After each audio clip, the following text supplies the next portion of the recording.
In this video, we're going to be looking at factoring the sum or difference of two cubes. So the sum of cubes and difference of cubes have a pattern that they follow to factor them.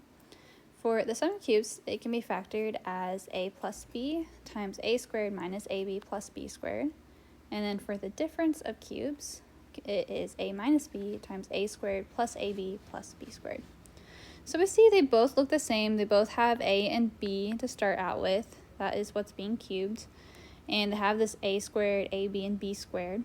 The only difference is the signs that we see. And I have this acronym, SOAP, that kind of helps us remember what those signs are going to be. So the first sign is going to be the same. So here, when I'm adding, I have the sum of cubes. My first sign is also going to be positive. Here, I have a negative. It's also going to be negative. So the first sign is same. The next sign is opposite. So I have plus, my next sign is minus. For difference of cubes, I had minus. My next sign is plus. And then the last one is always positive. So I'm always going to have that plus b squared at the end. So let's go through some examples of factoring the sum or difference of two cubes. So at first I have x cubed minus 125. So at first I want to rewrite this as being a number cubed. So I can rewrite this to say x cubed minus, what number cubed gets me 125? Well, it's going to be 5 cubed. And so that means that my a is x and my b is 5. And so I want to follow this difference of cubes. So I have x minus 5, because I have the same sign, opposite, always positive. So I have x, my 5, my a and b. The outside terms are going to be a squared and b squared. So I have x squared and 5 squared. And then the middle term is a times b. So x times 5, I get 5x. And then simplifying that, I have x minus 5 times x squared plus 5x plus 25. And x squared plus 5x plus 25 cannot be factored any further.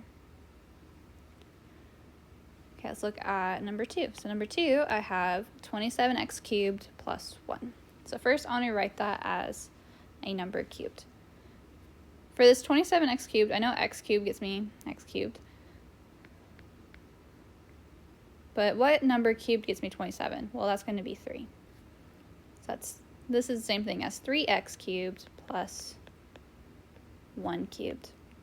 So now my a is 3x and my b is 1. I'm going to set this up and then first set up my signs. So I know my first one is same, so plus, opposite, always positive.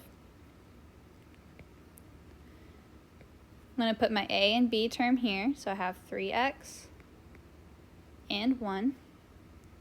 My outside terms here are going to be my a squared and b squared, so I have 3x squared and 1 squared. And then my middle term is a times b, so 3x times 1. And so simplifying that out, I have 3x plus 1. 3x squared, I get 9x squared minus 3x plus 1.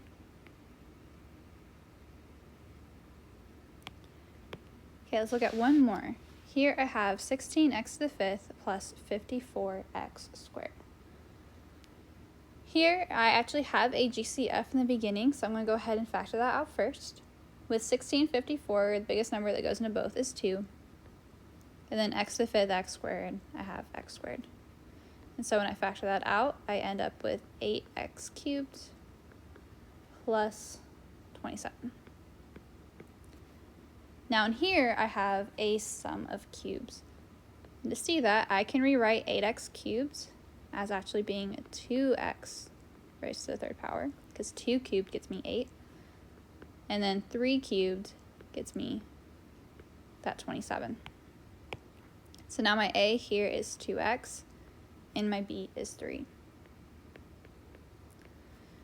Here I have the sum, so I have the same sign, so plus, opposite, always positive.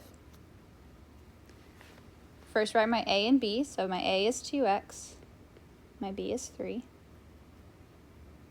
I have a squared and b squared on either end, so I have a squared, so 2x squared, and 3 squared.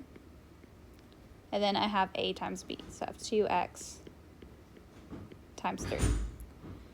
And so simplifying that out, I have 2x squared times 2x plus 3. And then 2x quantity squared, I get 4x squared minus 2x times 3, which is 6x, plus 3 squared, which is 9.